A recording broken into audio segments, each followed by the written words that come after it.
Nuestro invitado se presenta como manchego de Barcelona o barcelonés de Puertollano. Recita casi de memoria a Walter Benjamin y traduce libros para que lleguen voces que quieren multiplicar.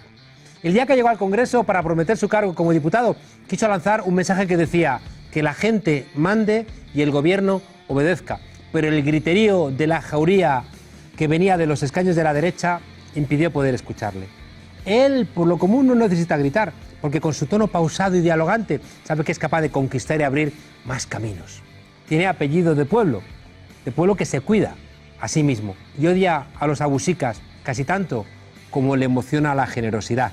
Esta noche en la frontera, el diputado de En Comú Podem, Marcelo Expósito. Marcelo. Muy bueno, Juan Carlos. Qué bien que estés aquí. Qué bien que me hayas invitado.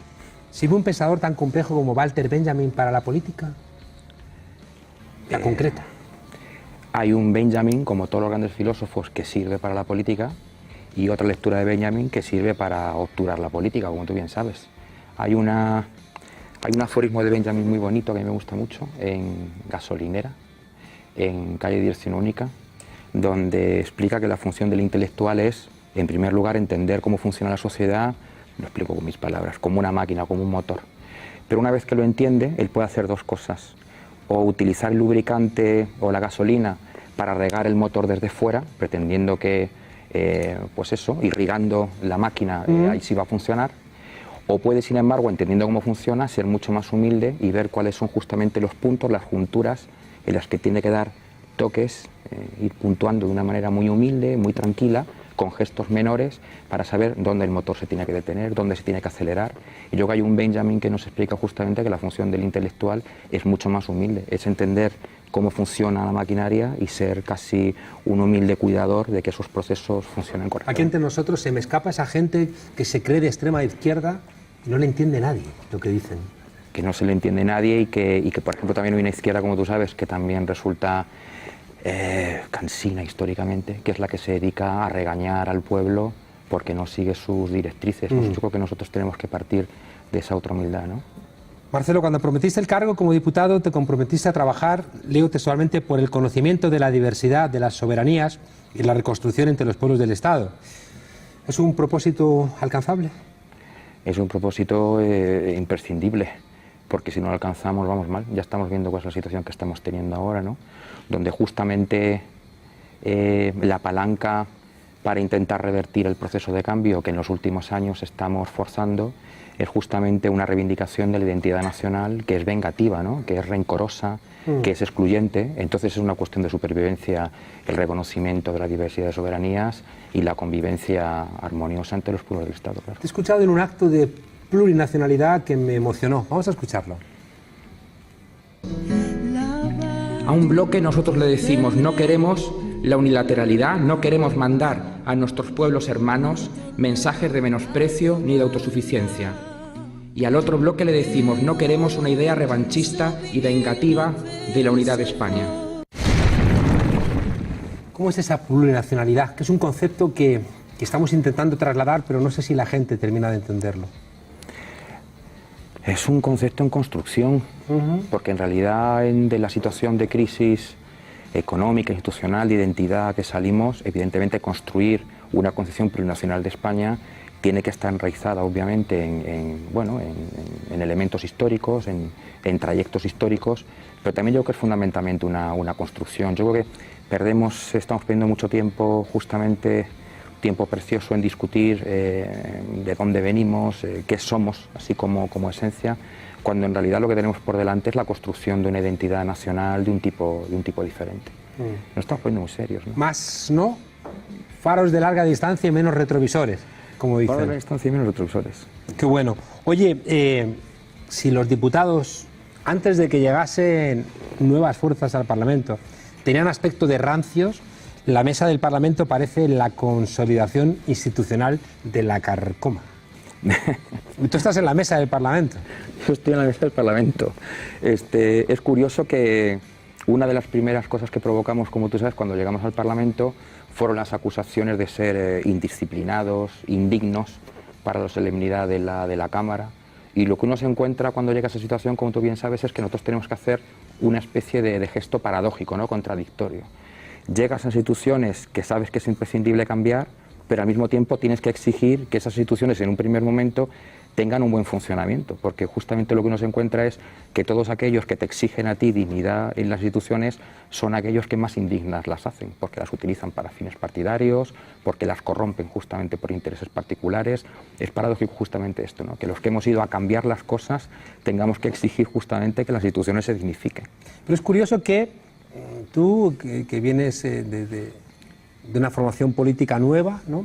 En el Parlamento pueden afearte tu comportamiento los mismos que están, de alguna manera, como bien dices, meándose en la propia mesa del Parlamento.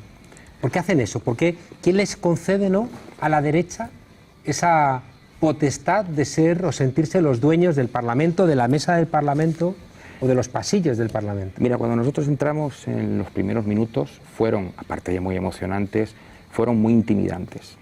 Nosotros íbamos bastante sobrecogidos, porque cuando entramos allí no sabíamos absolutamente nada, ni siquiera cómo orientarnos por los pasillos del Congreso.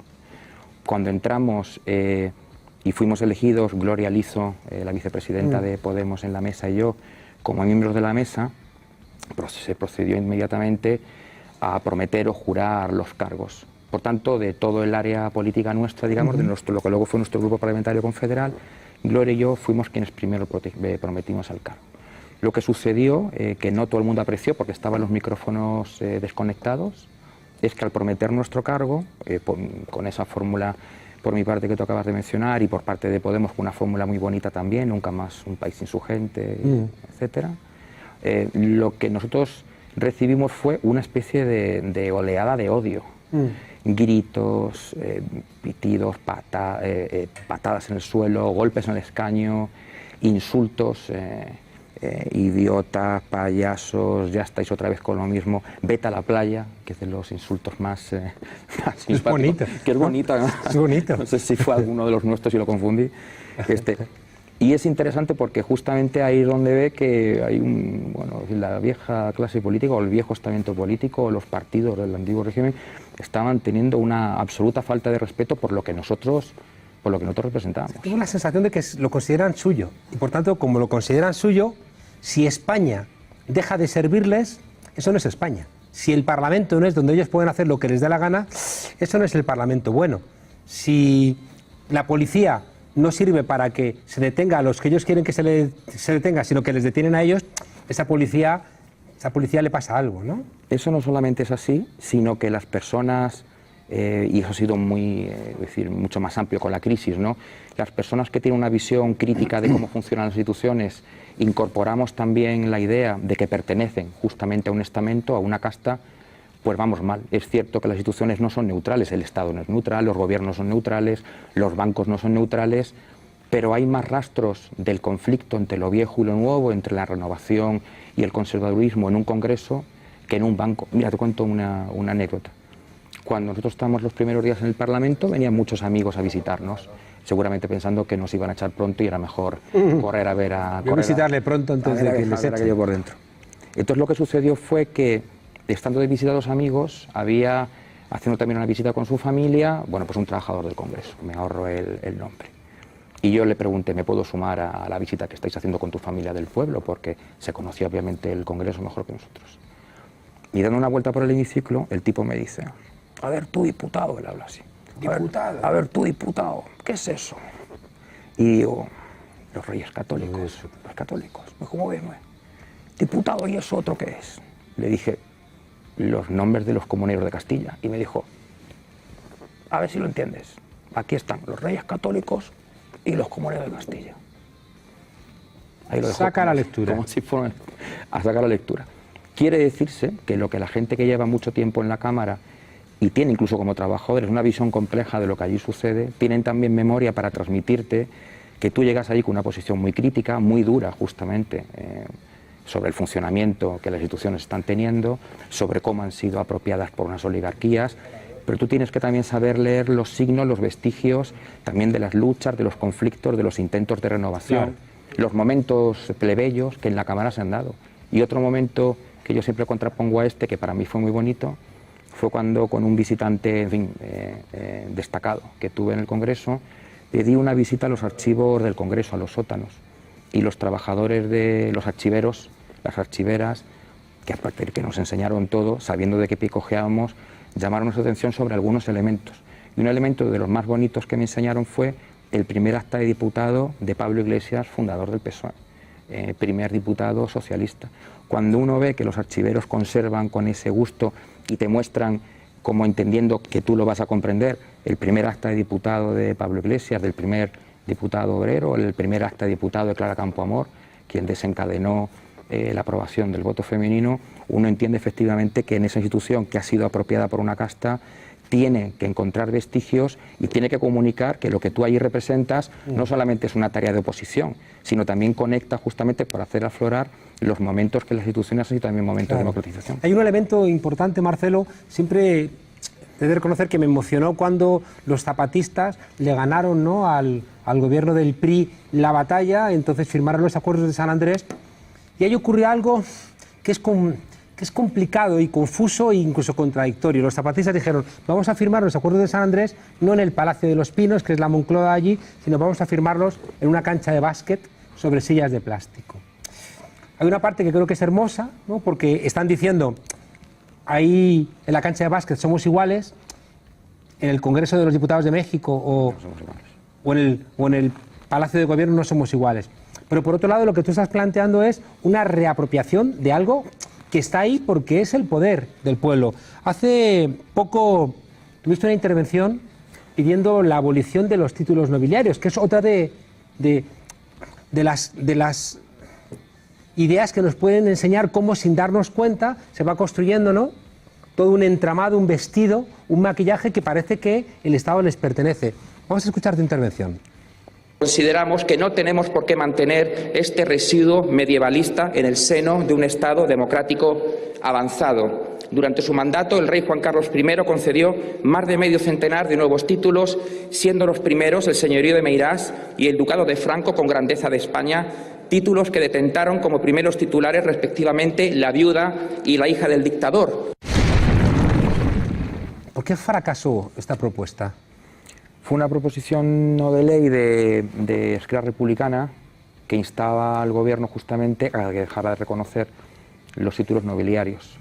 Y fracasó porque nos quedamos solos en la defensa de esa proposición. Nosotros la apoyamos, como viste, incondicionalmente, pero los otros grupos, unos evidentemente por convicción de que bueno, es justo que el Estado reconozca unos nombres por encima de otros, y otros por mero tacticismo del momento, decidieron apoyarla. Por ejemplo, el caso del Partido Socialista, no lo digo con gusto, pero fue especialmente un papelón ver allí yo pensaba que como pocos se abstendrían. Lo que sucedió fue que en el momento político actual pues parece que no ha lugar para defender una proposición por encima tan sensata, por encima de la coyuntura, como es una cosa tan sencilla como la abolición de los títulos. Seguramente también, y de hecho votaron en contra de esa proposición. En realidad, a mí no me hubiera gustado, desde luego, estar en el pellejo del diputado socialista que tuvo que defender que los títulos no tenían por qué ser abolidos, digamos, su reconocimiento. Esa manía del PSOE de ser republicano, pero juancarlista y ahora felipista, ¿no? Eso no lo termino de entender. Bueno, en ese caso particular, yo creo también quizá fue, digamos, pensar que era un tema absolutamente menor en el que no le iban a dar munición a un partido opositor, como en este caso era Esquerra. Yo intenté explicar en esa intervención que primero que hay una contradicción en la ley que dice que el reconocimiento de los títulos nobiliarios es puramente simbólico, no tiene efectos. Bueno, es una ley autocontradictoria, porque si el Estado reconoce tu nombre por encima de otros, efectivamente eso ya, como todo el mundo sabe, tiene un efecto en términos de capital social. Claro. Pero además yo intenté explicar que obviamente en el reconocimiento de unos apellidos por encima de otros está inscrita una historia de desigualdades que está conectado a su vez con otras desigualdades de otra dimensión que nosotros también tenemos que abolir. Y explicaste tú, claro, tu apellido es Expósito. Claro, mi apellido es Expósito. La dirección de grupo, cuando me encargó defender nuestra posición, no se dio cuenta del detalle de mi apellido. Y entonces yo hice una alusión, que tampoco, bueno, tampoco es muy conocida, a que el padre de Pasionaria era Expósito. Por eso ella se llama Dolores Ibarruri, porque su padre fue encontrado en la parroquia de ese nombre. Y el segundo apellido del padre de Pablo Iglesias, fundador del Partido Socialista, era también Expósito. Es decir, que varios de los grandes nombres que han protagonizado, como yo decía, momentos plebeyos, además se movió en el Parlamento, fueran hijos de expósitos o herederos de expósitos, pues me parecía significativo. En esa intervención citaste a Cervantes, autores relevantes, quizás porque antes de haber sido diputado ha sido artista y antimilitarista. ¿Y cómo llega un artista y un antimilitarista al Congreso de los Diputados? Por muchos vericuetos. En realidad, en mi caso, sin entrar mucho en lo biográfico, pero yo vengo de una tradición de trabajo en el arte que está más ligada a pensar el arte como el uso de herramientas críticas y aplicarlas a la construcción, en fin, de un proceso social, que a pensar el arte como el aprendizaje por una serie de competencias en un estudio, en una academia, que también me parece muy respetable, pero no es mi caso. Se pueden ver obras tuyas en el Reina Sofía. ¿Es posible compatibilizar la vida artística y la vida política? A veces sí y a veces se chocan. En muchos casos ha sido un proceso muy natural el trabajar en el campo de la cultura, en el campo del arte y trabajar con movimientos sociales. Yo soy activista desde hace más de 30 años, pero en muchos casos es cierto que perseguir una carrera profesional se choca mucho con tener una posición política o implicarte políticamente en la construcción de un movimiento social o de un proceso político. Tú sabes también de eso. Qué poca gente, Marcelo, sabe que buena parte de los derechos que tenemos los europeos fueron por los inmigrantes que fueron los que los defendieron en la Comuna de París de 1871. En cambio ahora con los inmigrantes solamente vemos problemas. Tú has sido muy beligerante, ¿no?, con los CIES. He sido muy beligerante con los CIES porque una parte, digamos, de mi trayecto activista o militante está ligado a la defensa de los derechos de las personas migrantes y también a la lucha contra la existencia de esos campos de concentración indignos que son los centros de internamiento de migrantes que todavía existen y que más pronto que tarde tenemos que eliminar. También sucede que biográficamente yo estoy muy ligado, por ejemplo, a América Latina. Tengo un hijo latinoamericano, tengo un hijo argentino. Y bueno, también por una condición finalmente ya biográfica, pues es inevitable luchar justamente por algo que es ¿cómo te diría?, un avance civilizatorio absoluto, que es el reconocimiento completo de los derechos a todas las personas que viven sobre un territorio sin discriminación de origen. Marcelo, sentado ahí estaba José Mota y le pregunté por la franja. ¿Tú te sientes de la franja? Me siento de la franja, tú lo has dicho, una especie de como de manchego. ¿Qué es la franja? De catalán manchego, de barcelonés del sur. Es una broma que tenemos con una amiga común sobre esa especie de territorio olvidado, como José Mota dijo muy bien, en la instalación de ese mito de la modernización de España, de la transición hasta ahora, es toda esa franja, todo ese territorio del Estado, Extremadura, La Mancha, llegando hasta Murcia, toda esta especie de sur, ¿cómo diría?, una especie de territorio de nada entre el sur y el norte, que es completamente olvidado y que, como dijo José Mota muy bien, que es de donde él viene también, es un lugar que ha imprimido carácter sobre nuestra cultura, sobre nuestra identidad, y que ha sido completamente olvidado en todos nuestros mitos de modernización. Marcelo, ahí soy yo. Expósito, no te veo yo a ti en un congreso de emprendedores, pero me gusta verte en la mesa del Parlamento tantas veces. Pero nos ves en un congreso de los diputados. Indignándote. Marcelo, muchísimas gracias por estar aquí en la frontera. Yo no sé si se parece a la mesa del Congreso de los Diputados, pero más acogedora. Hay libertad. Marcelo, muchas gracias. Muchas gracias, Juan Carlos. Y a vosotros, desobedientes, ¿qué deciros? Que no os dejéis engañar por los que os dicen que decir que no merece la pena. Hasta mañana, desobedientes.